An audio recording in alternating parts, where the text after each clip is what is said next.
নমস্কার। বাঙালি জাতি যেমন সংস্কৃতি প্রেমী, তেমনি খাদ্যপ্রীতিতেও অগ্রগণ্য। সাহিত্য থেকে সমাজ জীবন, সব জায়গাতেই বাঙালির খাদ্যের প্রতি অনুরাগের ছাপ স্পষ্টভাবে ফুটে উঠেছে। বাঙালির খাদ্যপ্রীতি কেবল রসনার আনন্দ নয়, তা এক সাংস্কৃতিক পরিচয়।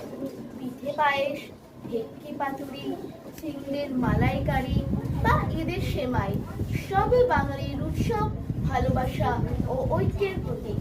প্রাচীন বাংলা সাহিত্য যেমন চর্যাপদ, তেমনি মধ্যযুগের মঙ্গল কাব্যের, আধুনিক রবীন্দ্রনাথ ঠাকুরের দামোদর সেন, সুকুমার রায়ের খাই খাই, সুনির্মল বসুর এমন কি আর খাই, অন্নদা শঙ্কর রায় নেবন্তন্ন, সবেতেই আমরা বাঙালির খাবার ও খাদ্যপ্রীতির উল্লেখ পাই।